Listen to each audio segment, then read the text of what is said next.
Deku should not have one for all, but there is a quirk that he should definitely have. Allow me to explain.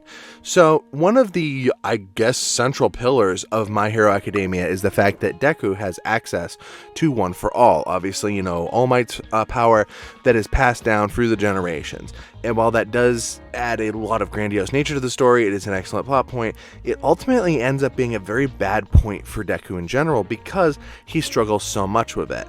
Now, don't get me wrong. The man definitely has grown with it significantly. Even, towards the end of the story, he is nearly a master with it. But I feel like there's a lot to be said for the fact that for so much of this story, he just struggled with it. Now, don't get me wrong. I understand it was supposed to be his learning era. It's, his high school years. And I don't think that, to be honest, the story was supposed to accelerate originally as fast as it did. There were a lot of contributing factors outside of the fictional world that definitely bared down on the inside of it. But that having been said, I do think there is a quirk that would have suited Deku much, much better, and both in the story and, for his character overall. And I think that is Nato Monoma's copy quirk. Now, understand that in general, Deku's big thing is that he's ostracized because he doesn't have a quirk, and then he's given this and he struggles to control it. Now, one of the other big things about him is that he's such a, studier, he's meticulous, he learns a lot, he learns how to work with people, and then that kind of drops off as the series goes, which is deeply unfortunate because that was one of the aspects that I really liked in the beginning. I think Monoma's copy quirk would have worked a lot better in a lot of ways with that.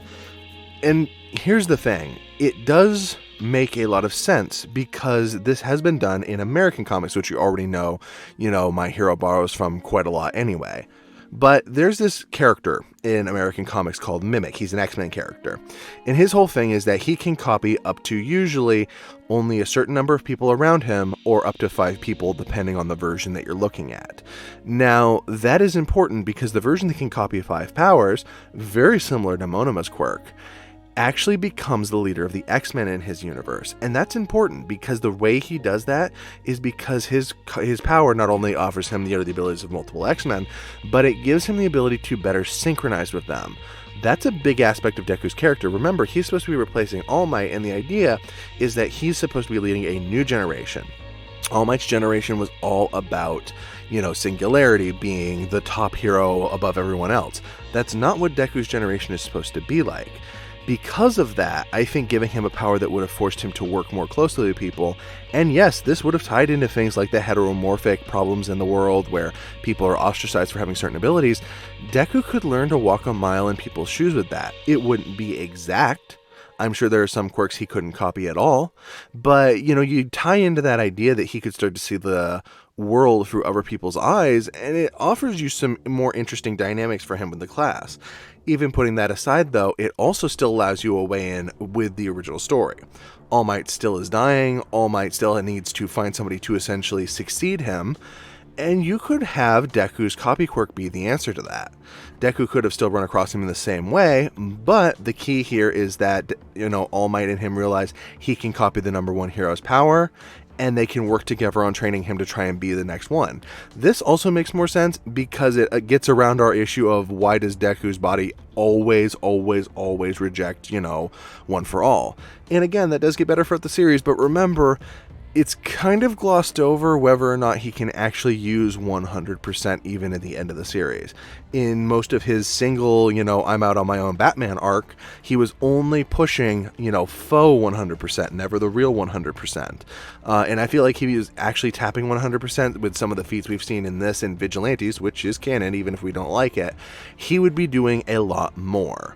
Him getting separated through the portal, for one thing, would have absolutely been a non-starter because he still could have taken out everyone there and then gone away to help. So he's not pushing 100% of All Might's power. And I feel like that's better explained if it's not a natural quirk to his body. If it's not integrated with his body, he's just copying it. I do feel like you could have that same progression, but then you also have the other opportunity that his learning comes into play here. He has to study All Might, but he can study and copy the quirks of others, bringing him closer to his classmates and giving him a more varied arsenal. We also don't run into the issue of where many fans felt was a problem was unlocking the ancestral quirks, the ones that were passed down with One for All. because you're not getting that from that quirk. You're getting them from him being able to absorb 4 or more other people for an extended period of time. And I do think there's something to be said for you could always have a bit of a tension play as which other 4 does he have. You could even have his whole arc be not just mastering the physical side of his power, but constantly trying to lengthen the amount of time that copy could hold, so that at some point maybe he could make, one for all a permanent aspect of his quirk. And that's just my general thought on it. I feel like this quirk would fit him very well. You could even still keep a lot of the factor of him being ostracized. Why? Because much like Shinzo, we know in this world you can be outcasted just because of what your quirk does, even if it doesn't have a physical reminder of it. Because of that, somebody who just copies the powers of other people probably would be outcasted. Some people would think it'd be cool, but for a lot of people, they just call you a copycat or think that it was weird you didn't have anything that defined you as yourself. It offers some interesting narrative opportunities, and it's just something that could have been cool to consider within the world.